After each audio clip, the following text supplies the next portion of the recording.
Our little podcast roadshow continues with the head coach of Drake, Allison Pohlman. I like to call her Allison Star because that's how I remember her as a player. And we always go down this road every time I'm with you because when I see you, and it's not often enough, I'm reminded of how good of a player you were and how that's just naturally transitioned you into a terrific coach.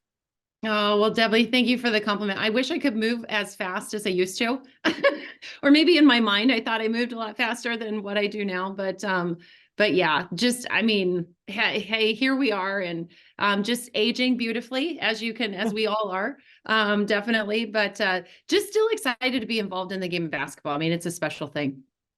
Well, you've spent most of your career in Iowa, I think all of your career in Iowa, which really is amazing to me. It kind of mirrors what Lisa Bluter's doing over at Iowa. She spent her whole career in Iowa as well.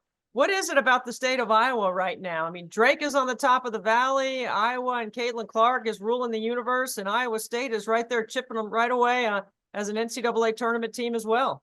Right. And right in our conference, you have the University of Northern Iowa, who's always successful as well. So I don't know if we've just got, a wonderful thing going. It's paradise around here in this wonderful, beautiful state. But if you're gonna say my name along with, like a storied legend like Lisa Bluter, obviously it's a very high compliment. But being able to stay in the state of Iowa has a lot to do with, a lot of family here and a lot of, the young women we're able to attract at Drake. Just makes, this job absolutely positively awesome to be able to work with, Midwestern, like lace them up a little bit tighter sort of young women. And yeah, just excited.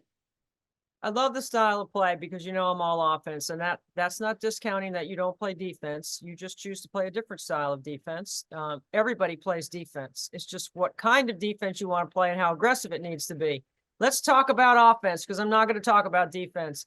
What is it that's unique and special about your system that allows you every year to continue to produce players through your player development and your scheming that allows you to compete at the highest level?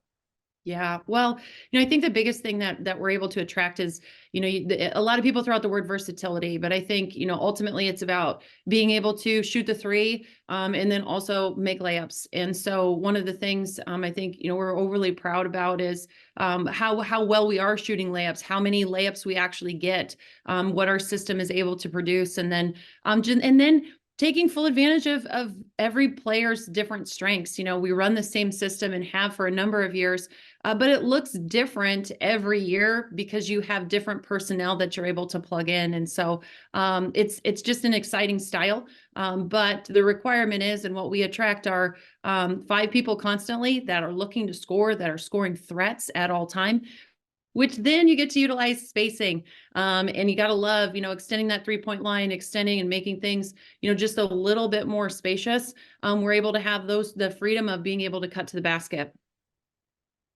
Caitlin Clark is one of the top players in the country, if not the best, leads the nation in scoring, right around the top with Juju Watkins. But in the Missouri Valley, Katie Dinenbier, I think I said her name right, is the top scorer in the Valley. And she's just a few points below what Caitlin is doing. There's not a whole lot of separation there. 1 or 2 possessions.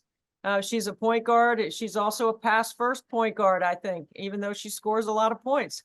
Break down her game a little bit for us and her scout, because she's trending right now to be the Valley Player of the Year. Well, I think the biggest thing, Katie's able to do is she's also surrounded by phenomenal players. And that's one of the things when you talk about Caitlin Clark that she also is. And you can't dish out assists unless that other person makes the basket. So what Katie's been able to do, I think, in the evolution of her game is each and every game she does exactly what her team needs. And so this year has been a little bit more of a scoring role for her. So she's able to get to the rim. She's able to, she shot the 3 extremely well, whether that's, off on ball screens, whether that's, in transition. And so I think what she's been able to do is not only distribute the ball, but she's also really, really been able to take advantage of scoring. I had a chance in October to spend some time with her. If you will recall, I stopped by and I didn't get to go to practice because I missed practice, but I also tried to get to practice last week when I was in Iowa, and I missed that as well. Can't seem to coordinate my flights with your schedule well enough. But when I was there in October, and I have some video that I have yet to post on Katie, I was sort of waiting for the right moment. I feel like now's the time. To draw attention in February to what she's capable of doing. And what she actually did for me is very similar to what I've done with Caitlin Clark or Juju Watkins or Georgia Amore and Elizabeth Kitley at Virginia Tech, and that is teach the game 101 style, break it down. I'll be anxious for you to see what she said, because I think it's such a team first mentality. Tell us a little bit about her off the floor, because we can see what she does on the court. Oh, Katie not only, like you talk about a true competitor, and we always call her just a bulldog because she's super tenacious, not only on the offensive end. I know we're not talking defense, but she does pick it up in that, on both ends. But she's equally as competitive in the classroom. So she's a pharmacy major. And then really, this J term, she ended up having to do, 40 hours of practicum hours, and to get into, she worked at a hospital for a number of different rotations and such. And so she there's not a morning that I don't find her in the locker room studying, drawing up different, like calculations and bonds and things chemistry wise that are probably way out of my realm of understanding. And more times I just try to, draw things and like, does this bond want to come over here and set a screen? Sort of situation. But no, she's very, very dedicated to obviously her academics, but she's competitive in every regard. But she's also a little bit of a goofball and enjoys being around her team, and she makes a lot of us laugh. She has a very, very contagious sort of laugh, if you listen to her. But she's a special one. We have 13 other special ones, but yeah, definitely fun to be able to talk about her.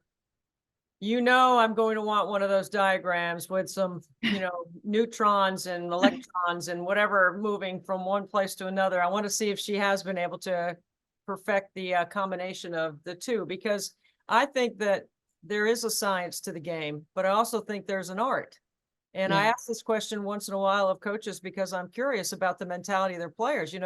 You've got some really analytic, you got to go here, the angle's got to be here, you got to do this, you got to do that, and that's a big part of it. But then there's the feel that comes with it, which is the art part of it. Where's the balance for Katie, and how does that mesh with you? Yeah.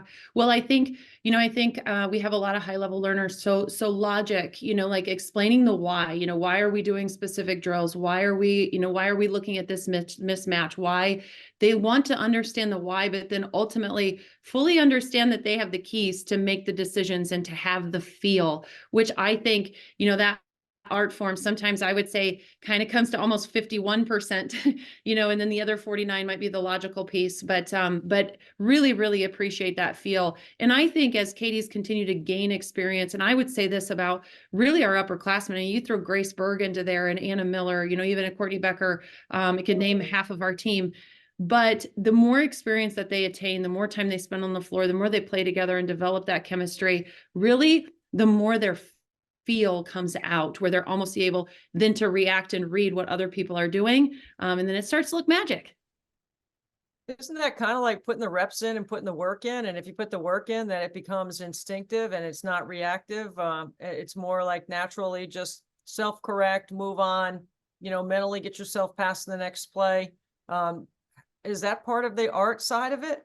Oh, I definitely think so. And I think you can't have that creative component without, kind of almost challenging their thought process on, okay, if this happens to be the case, or if they switch these screens or don't switch these screens, what is your advantage? So we spent a lot of time, talking about, certain personnel and really what makes every single player on our team special is different for everybody. And so really to be able to continue to highlight those things for each person, and then they fully know and understand where they can find their edge. I also think, that's where we're starting to trend toward.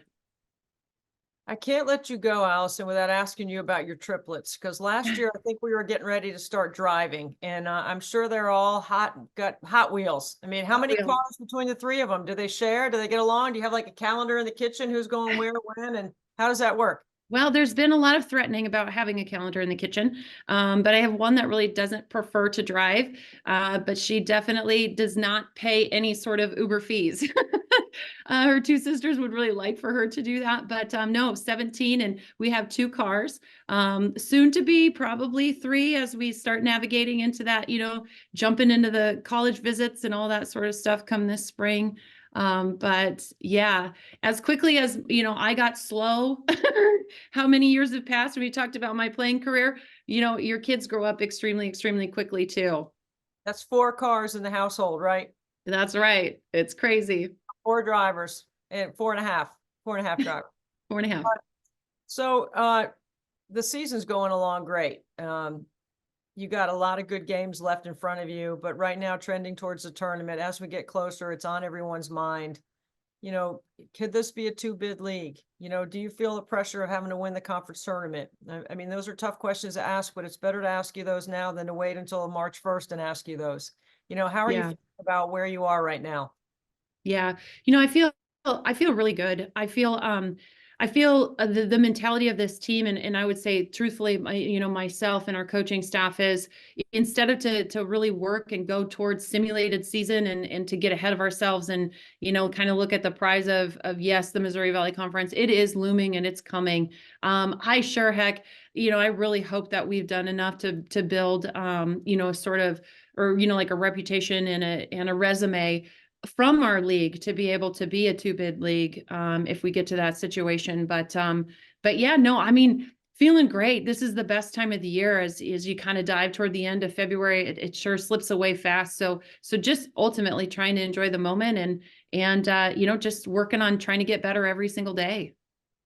Allison, it's always so great to have you on Nothing But Net. Thank you for joining us. You represent the Valley, the state of Iowa, and women's basketball so well. And we're so grateful that you took the time. Thank you. Oh, no, my pleasure, Debbie. Thank you very much.